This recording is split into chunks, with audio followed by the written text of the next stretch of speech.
Hello and welcome to another edition, episode 68 of the Are You Ready Wrestling podcast here on Newport City Radio. This week I'm Luke and I'm going to be kicking off by talking the current state of Smackdown. Hi, I'm Curtis, and for my segment this week I'm talking Logan Paul joining the Vision. Hi, I'm Jack. For my segment this week I'll be going over John Cena's final match tournament.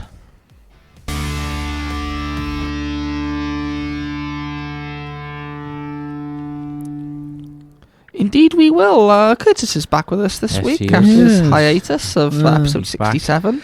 Yeah, I'm back. You're not here for too long, are you? No. No. He's here for a week and he's gone again. Well, what's the phrase? He's not here for a long time, but he's here for a good time. Yeah, I'm here for a good time, not a long time. So, fingers crossed. That's the chit-chat. Well, I think you've had a pretty good time so far when we've been putting this episode together, haven't you? Oh, yeah. Yes. Yes. Do you want to let the listeners know what you've been up to over the past hour or so? Well, whilst Luke has been in the production room making our lovely notes, providing us all the important information we need for this episode, Yes. I've been opening the door and shouting bang and scaring him. I think I've done it twice, and both times you've nearly sent the monitor off the desk.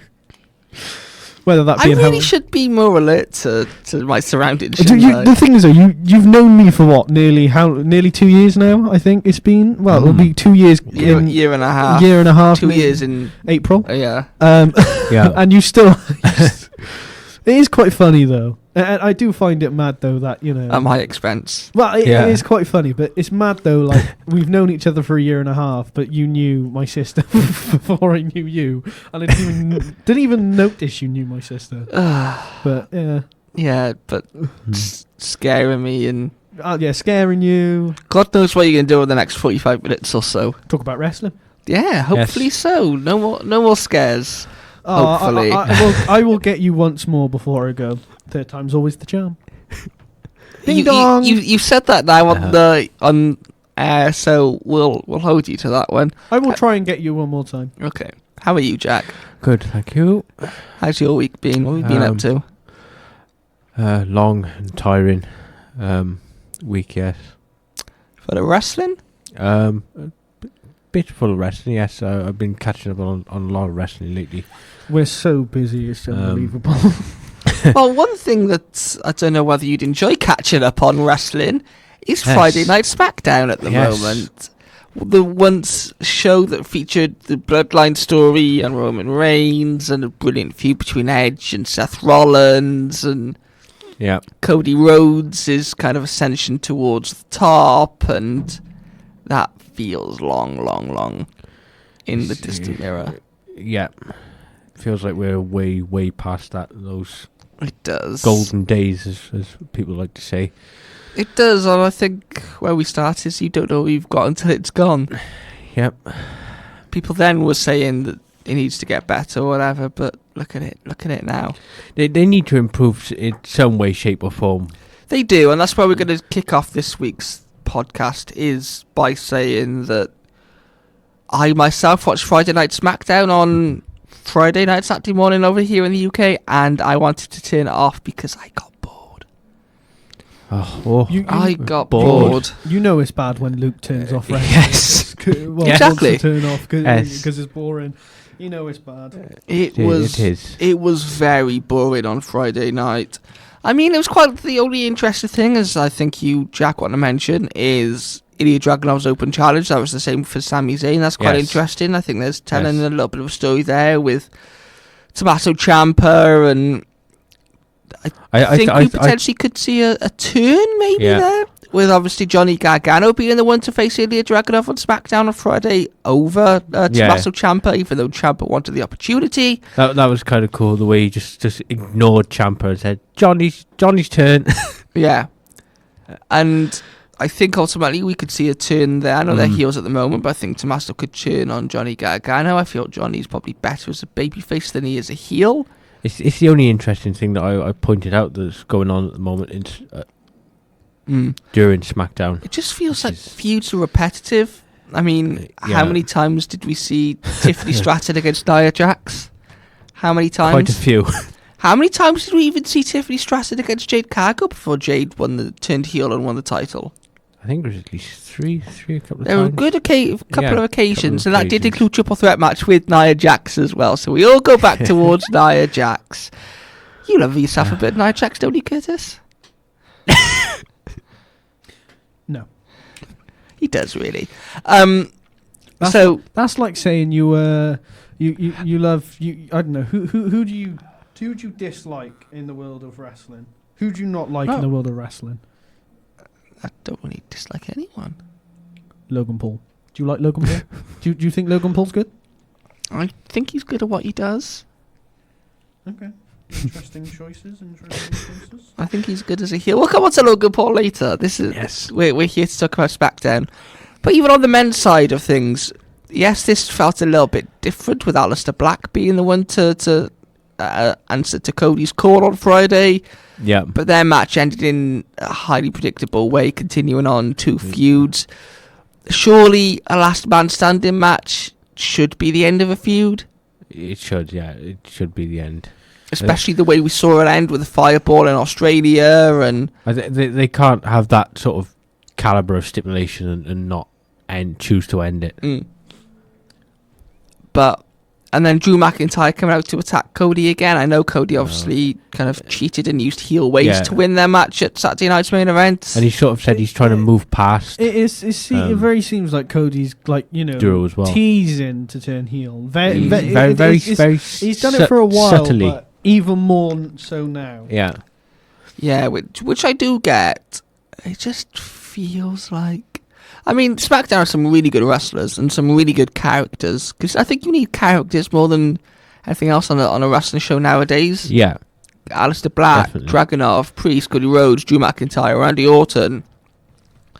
If you look on the women's side, you've got Charlotte Flair, Alexa Bliss. You've got Nia Jax, Tiffany Stratton, Jade Cargill. Julia, even Chelsea Green, who's doing some really, really good stuff. Last Legend now, who's been called up as of Friday. Yes. It just feels like we're doing the same thing over and over again.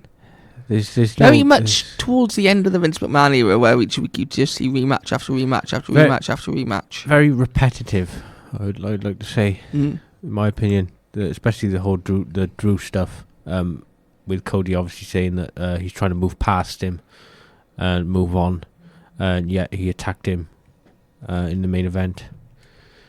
Yes. One exciting thing is that Kevin Owens is currently... he posted a video online of him training for a return. That would be quite interesting. I think SmackDown has missed someone of Kevin Owens' stature. But I watched Monday Night Raw and I watched SmackDown. And I've never noticed a larger difference between 2 shows ever in professional wrestling. Yeah, there's becoming a golfing difference between the 2 shows lately. Curtis, you don't think SmackDown's the best at the moment, do you? No, I really don't think it's the best, and I do genuinely think it's quite boring. There doesn't seem to be much navigation in the storylines as such. There's no kind of... Yeah. There's no real determination to make these storylines go forward and kind of make them interesting. We always know wrestling can take turns, and the most common phrase of wrestling is never say never, because of anything can happen at any point. But it just, the storylines feel the same as well. Even though it's with different wrestlers, it always seems every couple of months we're having the same chat about these shows because of the storylines feeling very similar, repetitiveness in the matches and stuff, like the Tiffany Stratton Nia Jax stuff, the Tiffany Stratton Jade Cargill stuff, and the Roman Reigns and Cody stuff, the kind of stuff around that was very, very, very much the same, and it's just boring. There's no creative direction at the not moment, at all. there doesn't seem to be much. Shame. And even with the John Cena stuff, that kind of flopped in a way as well. That heel turn, everything doesn't seem to go Here's a question right. for you. Go on. Talking about kind of things going downhill. Did WWE peak? Did the Paul Levesque era peak at WrestleMania 40 when Cody beat Roman for the title? Yes. Yes. Discuss.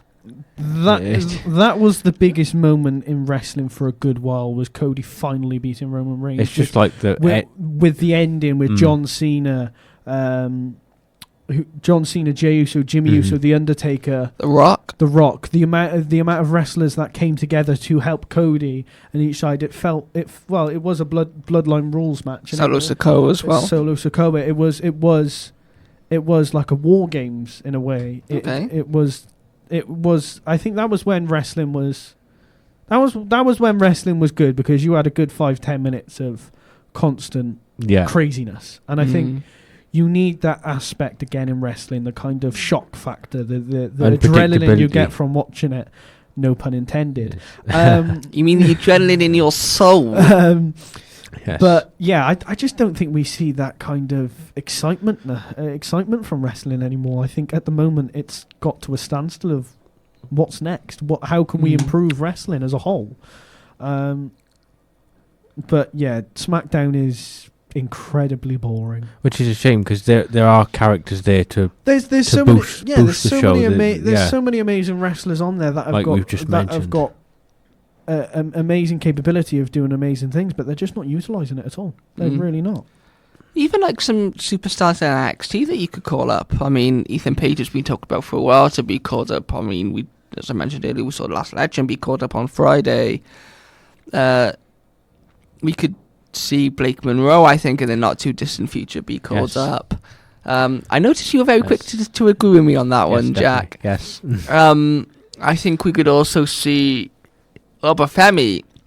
I think he'll be involved in the Cena tournament, which we'll come on to in a little bit. But there are different options out there. I just think it comes down mainly to creative, doesn't it? Yeah. Oh yeah, I think the creative. Whether they have plans for them or not, which is. It's not just a case of that. It's a case of what plans they have, and the plans don't seem to be the best at the moment. Well, as you were saying about Ethan Page was on. He was on SmackDown. He was in the crowd on SmackDown on Friday. Supporting Chelsea Green. Chelsea Green won the... which I thought was nice. But then you talk about shock factor, Curtis, and the adrenaline in professional wrestling is a big thing for you. Do you not get that in a surprise title change on SmackDown with Chelsea Green winning the United States title? Not necessarily, because it has to be those kind of things. It's a shock factor, but it's like, you know, I'm more talking about the sense of like the WrestleMania 40 match between Cody Rhodes and stuff. The surprises that you normally get with wrestling, we don't really see that too often anymore. It's not a huge thing these days. It's just things in wrestling seem very similar in my opinion, and they need to do something big, especially at Survivor Series War Games. I think they need to step up the ante. I think they need to take a massive risk. I think, and see if it pays off. What risk would you take? What would be that massive risk? Possibly having Lesnar in the War Games match. I was thinking this the other day. I think this, in a way, is pretty much already. It's not confirmed officially because it hasn't been announced, but maybe. I think that's one of the main rumors is that Brock Lesnar is going to be in the War Games match. I think so. Yeah.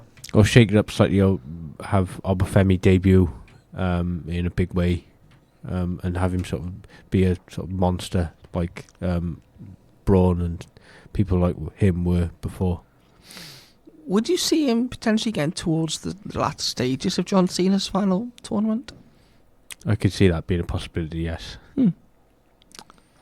Yes, so I just think that the creative needs to get better. I mean, like we've said, to summarise what we've said, SmackDown is incredibly boring. It is probably, I think I described it in our notes, it's my least favourite pro wrestling show of the week. Oh, wow.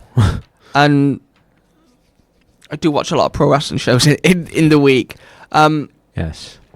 But they have the people to change it. They have the people to tell the stories. They have the people to have the matches. I mean, you've got Sami Zayn on there as well. You just got all these top superstars. It's just whether or not they're willing to pull the trigger and utilise them in a big way. I mean, another thing, and I think this is not exclusive to SmackDown, they keep teasing things like LA Knight being the world champion, Drew McIntyre winning the world championship for a while, CM Punk winning the world championship. Obviously, we know he won it, but that was due to Seth's injury. Yeah. they just need to capitalise on the momentum of some of these wrestlers. They did it with Jey Uso at the start of the year by him winning the Royal Rumble. Yeah. But I just think they need to capitalise more on when people are over with the fan base. Like LA Knight's been super over for the past 2 years. Oh, it's got to be at least 2 years. Every time his music hits, he gets a really loud reaction, a really loud pop from the crowd wherever they are in the country or around the world. Very consistent with his. But they've never put the world title on him. No, a complete surprise for me. I think he deserves it massively. Same with Drew McIntyre. I know he won it at WrestleMania last year, but he only held it for 5 minutes or so until Damian Priest attacked him and cashed in the Money in the Bank briefcase. Yes. But there we are. Fingers crossed it gets better, because I feel like past couple of weeks Smackdown has gotten a little bit better, and then Friday was just back to basics. Yeah. Back to boring, back to whatever. Jack. Yes. Curtis even, sorry. Oh. I'm getting my people mixed up here. Get ahead. Wow. It's because you're used to me not being here. I am. That's the chit chat. That's. He's been away too long. He has. I'll be going away too long next week. Yeah. So we've got a wrestler that I mentioned a little bit earlier that Luke doesn't. Well, Luke says that he thinks he's a good wrestler. I think he's a good wrestler, but as a person, I absolutely despise him. Yeah, as a person, I despise, but I think what he does is I can see why he's as popular. In ring, he's brilliant. Logan Paul has joined the Vision. He has. I think the main talking point is that Logan Paul has joined the Vision, not really so much as a. I don't think it's such as a big long-term plan. I think he's aligned himself with them. Well, aligned himself with the Vision because of War Games, in my opinion. I think that's why. Due to Seth's injury, it makes sense for him to kind of align himself with. They've acquired his services for a night. They've done that. I think it's good to have Logan Paul with them because, in my opinion, he's the most hated heel in WWE at the moment. Nobody really likes him. The stuff that he does is jarring and annoying, but that's what heel does. That's his character. I think he'll team well with Bron Breakker and Bronson Reed because of how I've put down as how beastly they are. I wonder where you were going with that comment, Curtis. Totally not a reference. Brock Lesnar, especially with Paul Heyman on. That's the idea behind it. I think it'll work well, and I think they have a very strong case going towards War Games. Yes. Do we see them winning? Probably. To boost them all. I do. Yes. But it all depends on the babyface side, because. The problem is we're very close to War Games. It's only a couple of weeks now. I think. It's about 2 weeks. I think 2-3 weeks. November 30th. I think. November 30th. So we've got about 2-3 weeks until then. 2-3 weeks of build. So I think that's another thing with WWE as well. They leave it quite late to build stuff, don't they? Yeah. They leave it very late. Lately, I've found that out as well. They leave it till last minute. The problem is, I think it's a good idea that they leave stuff last minute. But you say this, they've been teasing Punk and Rollins for the entire year since Rollins turned at Mania on Punk and Roman. They've been building towards this, and then unfortunately Seth got himself injured.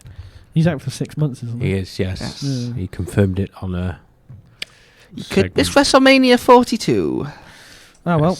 Next time we could see him at WrestleMania will be in Saudi Arabia. Oh. How fun. Thought I'd get that in there. Yes. How fun. He's not here for a long time. Yeah. He's here for a good time, Andy Curtis. You were saying, sorry? I can't remember now. Seth being injured and building towards War Games is quite slow. Yeah, I think it's quite some of the aspects, especially on the babyface side, is quite slow. The heel side has kind of got a team there. I think it will consist of Brock Lesnar, the Vision, Logan Paul, maybe one other. Austin Theory? Austin Theory, yeah. I think he could return. What if he returns? Could he be the mystery opponent? Oh no, I don't think so. But no. Yeah, I just think I think it'll work well, but it just depends on what they want to do and what creative have got planned. It does. It'll be interesting to see when because obviously I think they're filming for the second season of WWE Unreal. Are they? Oh, I think I'm pretty sure they're going to start filming. News. Well, they've been filming for a while because I think Seth's injury was one of them. Going to be one of the episode themes, and I think it'll be interesting to see the kind of next year when this gets released, that kind of what the creative decision behind it all was. And I think it's good to see the. That side of WWE, because you've never seen it before. You don't see it in any other wrestling. No, it's quite unique. It's quite a unique thing to see in wrestling. So I think it'll be good, but it'll be interesting to see where Logan Paul and the Vision go from here heading towards War Games. Yes. What do you think, Jack? Yes, I think this is a brilliant acquisition by the Vision, and also they have a strong case now on possibly winning the whole match. I know there's probably another member that they might want to add, like you were saying, Austin Theory, possibly Ethan Page, maybe, is another one I'm slightly going more towards than Austin Theory, because I've never really since after he won the US title off John Cena, I wasn't the biggest fan of his, so that's why I've changed my mind slightly on that. Side of things, they're gonna Logan Paul's gonna gel well with the Vision, personally, because I think they're sort of scheming ways of winning sort of matches that of Logan Paul, especially with his character being so. Plus, especially with Paul Heyman behind him. Yes, that is another case for a possible Brock Lesnar appearance. I mean, we know that Paul Heyman is a great mouthpiece and a great mind in professional wrestling. So to have him with Logan Paul, one of the most hated heels in professional wrestling, that's kind of why I was. You could sort of hype him up a bit more, even more than he already is. That's what I was kind of alluding to earlier, Curtis. Is that I think that Logan Paul, for while we might disagree with him as a human being, I think as a performer, no one gets heat more than Logan Paul, and in terms of that side of things, I think he definitely knows good. what he's doing. I think what he does in WWE is really good. I mean, as soon as he kind of started off, you see these kind of celebrities go into WWE. They kind of do one match, two matches, and the Bad Bunnies of the world, Jelly Roll, and kind of those things. But Logan Paul came in. As much as I hated the fact that he got a title opportunity quite quickly, I think. He stepped up the mark and he's made himself known in WWE. So as a wrestler, he's good. As a person, he's also an established amateur wrestler too. So that's what mainly sets him apart from other so-called celebrities that come in. And he stuck around as well. Yeah, he's stuck around. I know he's had a bit of a hiatus for a few months, but he's back. And he's, I suppose, willing to stick around, which is a nice thing to hear. Just going back to Smackdown quickly, I was watching it on Friday with the Jade Cargill celebration as her as the new champion, and as she's walking towards the back, I thought of you, Curtis. Why is that? Because as she's walking to the back, whose music hits and kind of teasing a match between the two of them? Charlotte Flair. Oh, well, we all know what's happening there. And I thought, for long-time listeners of the podcast, you would know what we were about to say. Yes. What did you say when she returned to the Royal Rumble and won the Royal Rumble back in January, Curtis? What are the three things guaranteed in life? Death, taxes, and Charlotte Flair to win a world title and get an opportunity. Well, one of those things is definitely happening. We think. They're possibly sowing the seeds, maybe. I think, go in all seriousness, going back to Logan Paul, I think he's the Seth Rollins replacement. Yeah. I think with Seth being out, you needed someone else in that group, because we've seen the plans potentially for Brock, for Austin Theory, for different names on the heel side. But War Games traditionally is 5-on-5 rather than 4-on-4. Yeah. So I think Logan Paul makes sense. He's a great heel. And he's going to do exactly the same job as Seth Rollins. Has he got the same storied history with Punk that Rollins does? No. But with kind of very little time to waste in the build to Survivor Series, I don't think there was a lot of things they could do. He did trick me for a second, because if you watch Monday Night Raw, he came out in the aid of Punk kind of on Monday. He came out asking for a title shot, then he was a baby face for a then the Vision came out and it looked to threaten him, and it felt like he was turning babyface, but then at the end of Monday Night Raw, he turned heel again on Punk, aligning himself with the Vision. Mm-hmm. I think we could see a War Games announcement as early as Monday Night Raw. Especially how Raw last week ended. Especially how close they are. What would it been? I think 3 weeks away. They're going to need to start building the babyface side. They do, especially with a couple of people that we think we could see on the babyface side threatening heel turns. Mm-hmm. I am obviously talking about Jey Uso. Curtis, as Jey Uso's #1 fan, do you think he'll turn heel at any point soon? Because they're teasing something, aren't they? They are. They are. I think he will now that he's... Because he put up on his Instagram something along with... something to do with a dig at the fans or dig at people because he lost against CM Punk. I think he's going to turn heel sooner rather than later. Makes sense. Do you think he could turn heel in War Games? Yeah, I think he'll probably turn on Jimmy and Roman again and just completely go heel. What would that mean for Yeaton? No yeet. Because if you remove the Yeaton, tell me one thing about Jey Uso. No yeet. Exactly. Super kick. Yeah, super kick. No more spears. Back to super kicks. But it just feels that, that they are teasing something with Jey Uso. Or whether this is kind of baited us into thinking something's going to happen, then something else will happen and they pull the rug under us from at the last minute. Maybe they might swerve us. They could do. They could do. They've done a couple of times. So we've spoken about the heel side. I think we could get an announcement soon on the actual War Games match. Who do we think on the babyface side? We've got Punk. We think we'll probably have Roman Reigns. I think he could return as early as Monday. I'm going to say Punk and Roman Reigns for my two. Probably have Jey. Picks so far. Do you think we could see LA Knight?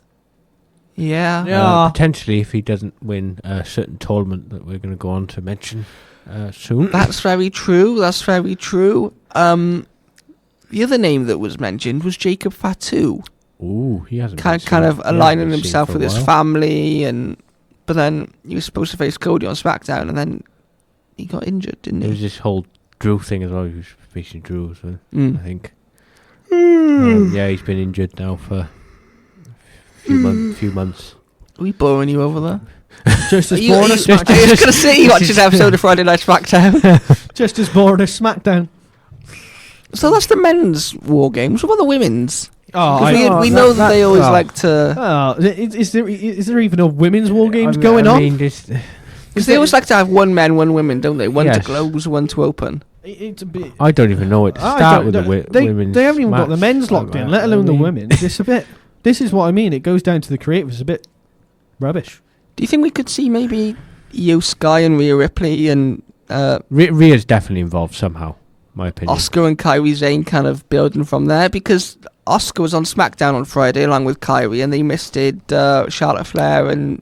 Thank God for that. Alexa Bliss. Yes. Thank God. Do you think that's kind of... Screw Charlotte Flair. Can we start a petition so Charlotte Flair doesn't get a title shot? How many signatures do you think we'll get? Millions. Post it online. Put it on Twitter and we'll get loads. Yes. Death taxes and Charlotte Flair get the title opportunity.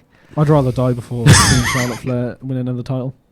And that's me. Wow. Would that be her being 17 or 16? How many times has she won the World Championship? Let me have a look. 15, I believe. Let's have a look. Talk amongst yourselves. 15, I believe. But do you... What do you... That's why talking amongst myself. What do you see on the women's War Games side, Jack? First of all, I think Rhea's involved. Definitely involved in some way, shape or form. Maybe it is teaming with Kairi Sane. Yeah. Or Io Sky, sorry. Or both.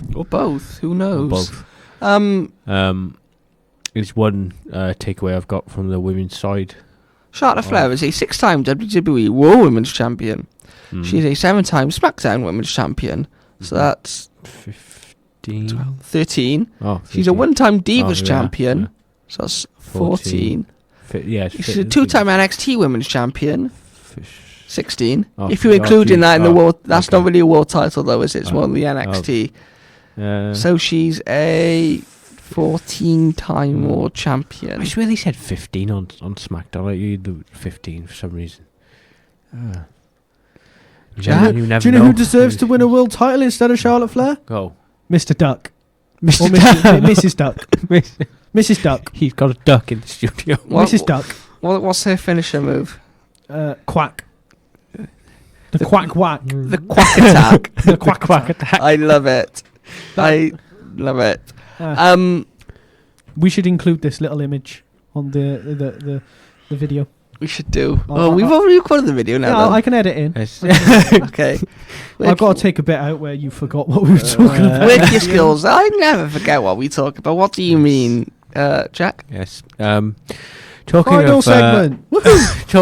Final segment. Talking of Jey Uso, he is one of many superstars that are going to be involved in John Cena's Last Time Is Now tournament. He is. That is The last time is now. going ahead on Monday, I think, kicking off on Monday and continuing on until December 13th when his final match occurs. We have on the SmackDown side Jey Uso versus LA Knight has been drawn. Oh no, it's Jey Uso against. It's not Jey Uso against LA Knight. Do you want me to get the brackets up for you? LA Knight is the mystery. LA Knight versus the mystery. Oh, mystery, yeah. Jey Uso is against. So we will see. Currently, we will see Rusev against Damian Priest on Monday. Yep. Yes. Along with Shinsuke Nakamura against Sheamus. Sheamus. Both matches sound like they're going to be really, really good. Over on Friday Night SmackDown, I don't know who we'll see because it's not coming up on this article. We will see Jey Uso against The Miz. Oh, I Miz. told you. I told you it was The Miz. I said it. Do you see The Miz missed winning that. this match potentially? Are you stupid? Are you okay? The Miz's history with John Cena? Miz or LA Knight? No. No. Jey Uso's just lost the world title to CM Punk, who, may I add, doesn't deserve the world title. I see Miz. Who deserves the world title then? I see Miz Who winning. deserves it? I see Miz winning.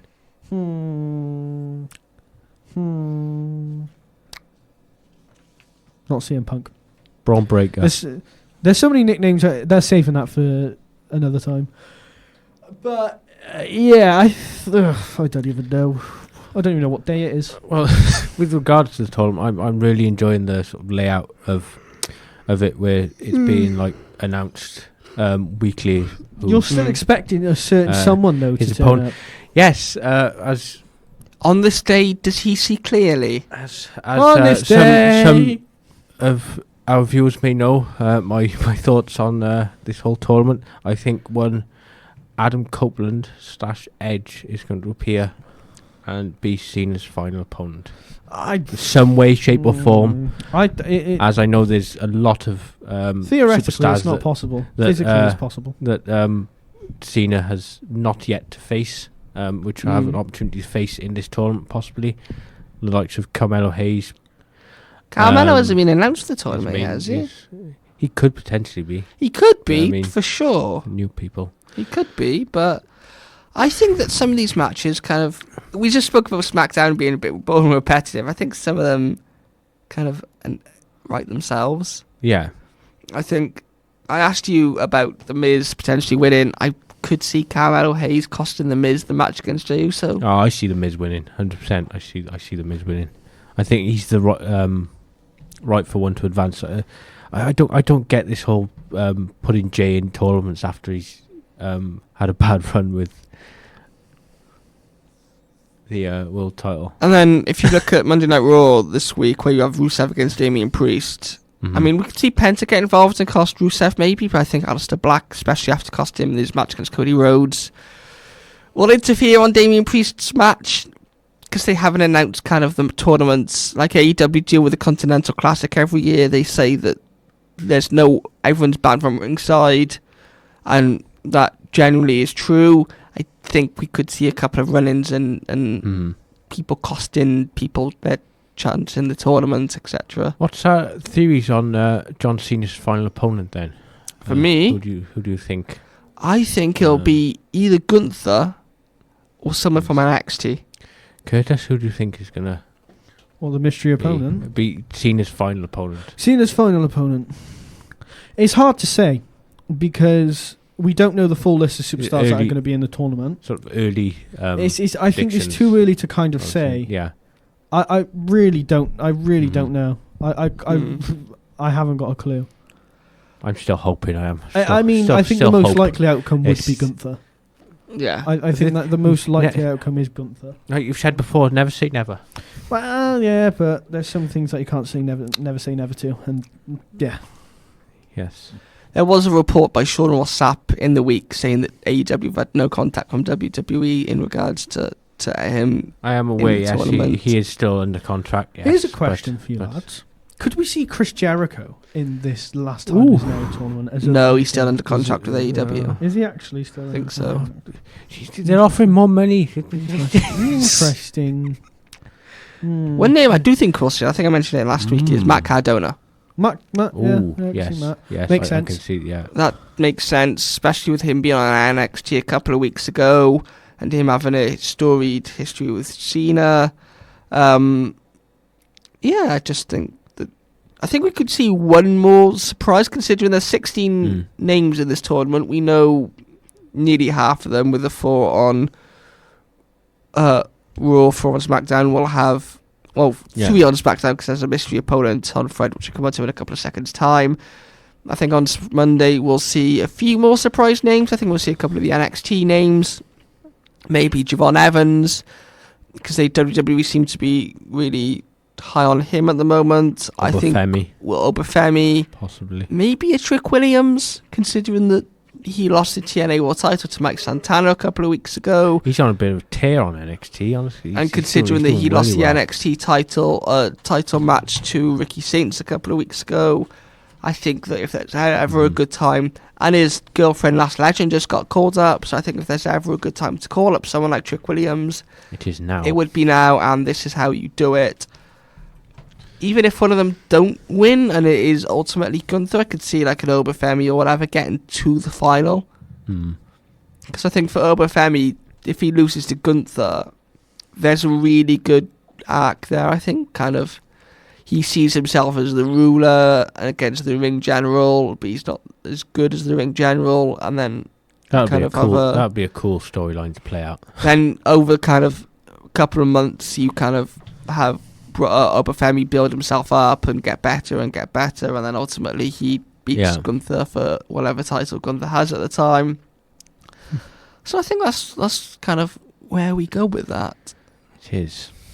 But who do you think the surprise is for Friday? Because as we said, on Friday Night SmackDown we'll see Jey Uso against The Miz, and we'll also see LA Knight against a mystery opponent. Gunther or Joe Hendry. That Nick Holder said that he's going to keep a surprise because he drew the first match, which was Miz against Jey Uso. Do we like that they use like a tombola machine to? I think it's kind of cool. It's cool, but we know it's scripted in a way. We know that they're automatically already knowing. They're not actually randomly doing it.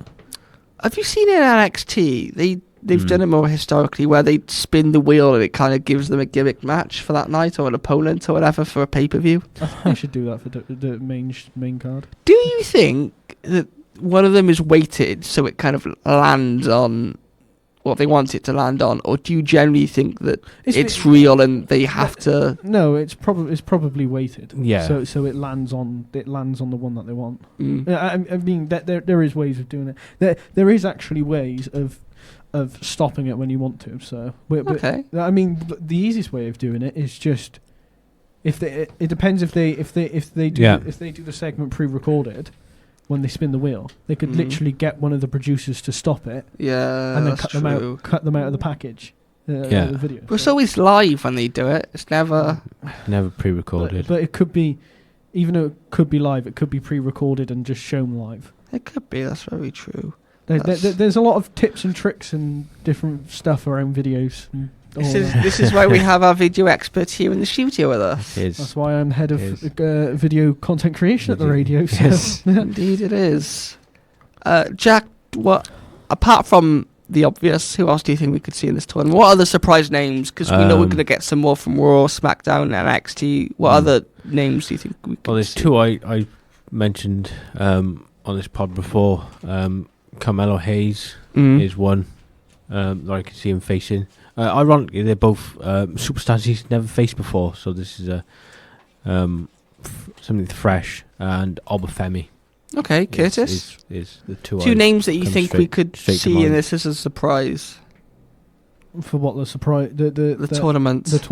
Which one? The one against the John Cena tournament. What surprise names do you think we could see? Out of the whole tournament. In the whole tournament. Matt Cardona. Yeah. Obafemi. Ricky Saints. No Joe Hendry? Possibly Joe Hendry as well. Possibly.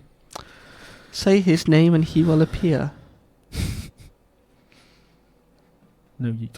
No yeet. Thank you, Jack. Thank you. Thank you, Curtis. No what are you doing next week? Where are you going to be when me and Jack are here recording episode 69 of the podcast? Work. Actual work. Great shot, mate. You missed. Thank you. Missed your shot. I did. Anyway, bye. Thank you, Curtis. No problem. Thank you for listening at home to another edition of the Are You Ready Wrestling podcast. We'll see you soon.